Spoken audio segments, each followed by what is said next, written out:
I guess I'll divide it into two kinds of needs. One are basic needs. There are still many people that need support in terms of food, water, hygiene, and things like that, many of whom are in frontline areas.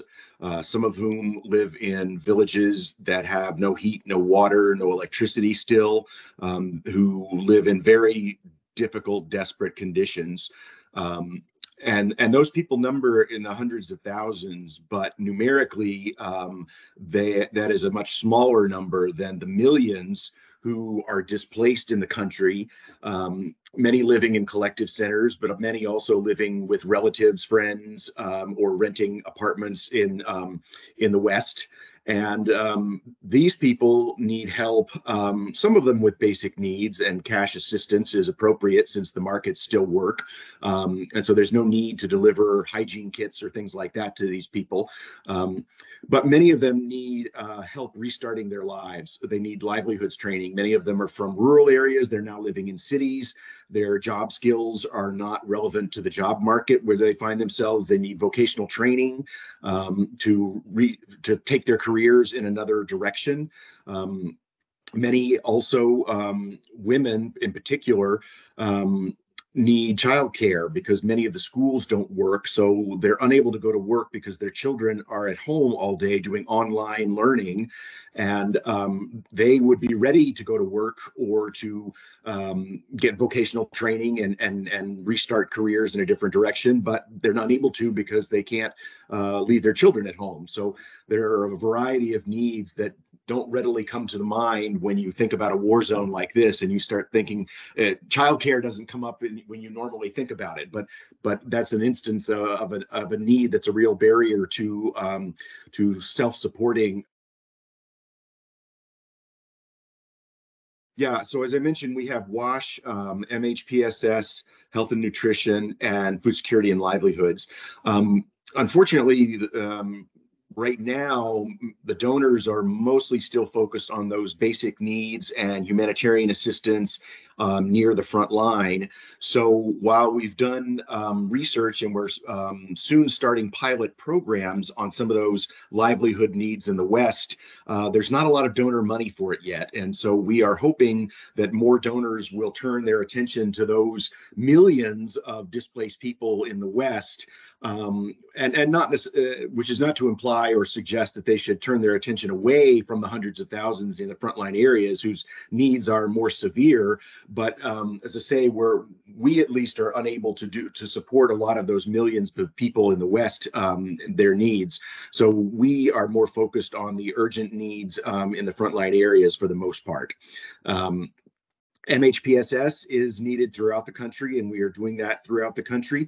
Every Ukrainian has been traumatized by this war, some severely by losing their homes, a loved one, their jobs, everything that was important to them. Others whose lives have been minimally disrupted. They're still living in their homes, going to their jobs in the West, but obviously having their country at war with a much larger neighbor with air raid sirens going off is still traumatic. So we recognize that everyone needs psychosocial support. So that's something we're doing everywhere. Our WASH initiatives are mostly focused in the frontline areas. They range from supporting collective centers with hygiene items to doing boreholes in villages that have lost water due to the conflict and things like that. Our health program is focused on supporting rural health clinics with medicine and supplies and training. We also have mobile medical units that are going around to isolated villages where we see mostly the elderly and the infirm who have chosen not to leave their homes because they really don't have anywhere else to go, and providing medical support to those communities on site. Our food security and livelihoods is mostly about distributing cash electronically to people that have been affected by shelling or live near the front lines, or have been recently displaced. We are giving the cash working group has established a norm that is about $100 a month for 3 months. So it's just enough to meet basic needs. It's not really enough to restart livelihood activities or not, but our budget for that is about $7 million with our current funding. And as I said, the markets still work normally in most of the country, so cash is a more appropriate form of support than distributing non-food items or food items. So we do have some hot meals programs, which we're providing in rural areas where people can get a benefit of a cooked hot meal for a period of time, where in villages that, again, don't have water and electricity and heat. So people, for the most part, are cooking on wood outside in very cold conditions. So those are the majority of our interventions at this point. Sure, a couple of them. I've been into some of these areas that were formerly occupied by the Russian army and seen villages where they basically just took a tank down the main street of the village and fired a shell into every single home. Every home in the village has been destroyed, and so I wonder if these villages will ever even be rebuilt. Is this the end of some of these places where it will take so much money, and who knows when that process can even restart and how long the war is going to last. But those kinds of experience really bring home to me the impact, because I can imagine people were living normal lives in those homes, in those villages, and enjoying their lives and being productive. And it's all gone now. So, I can imagine the personal impact of that on a family and a community. Another is I was in Mykolaiv, and there was a shelling incident one night, and I walked by the building that had been destroyed, and it was still smoking, and the fire department was still there, and it was maybe 2 kilometers from my hotel. There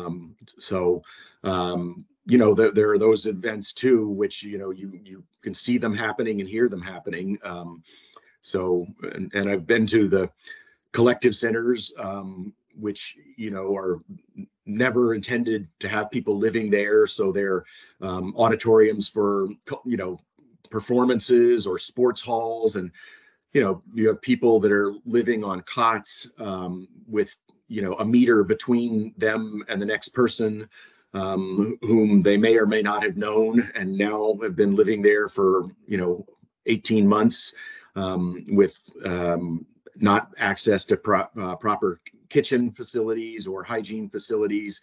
And again, these are mostly the elderly, the disabled, who don't have the money or the connections to rent an apartment in some other part of the country. So it's very depressing and sad to see that, those conditions, and to see the impact on individuals that the war has had. So those are some of the perspectives and experiences I've had about this in this war.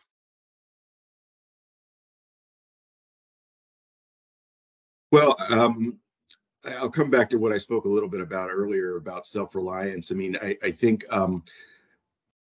there's perhaps, like in the Balkan War in the 90s, because it was so it was Europe, and it was so important to Europeans. There's a lot of humanitarian aid coming in, not through traditional channels like NGOs. One person told me that basically every parish in Germany sends a truck of aid every month, and people just, they rent a truck and they put clothes, they put food, they put medicine in it, and they just ship it to some city in Ukraine. And in every city, every town, there's a self-organized humanitarian center. So people know where they can go to get food and clothes and medicine if they need it.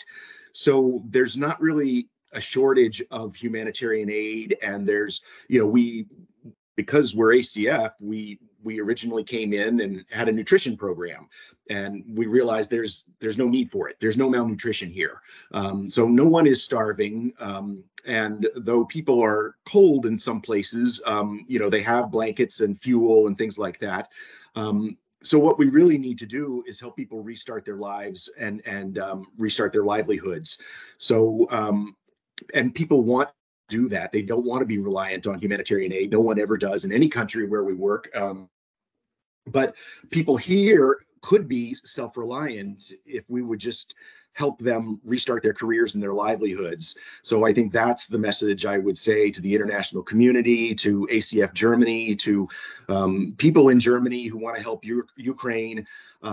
It's finding a way not to send hygiene items and clothes and food, but it's finding a way to send money that can help people get vocational training or find childcare so they can go to work, and things like that.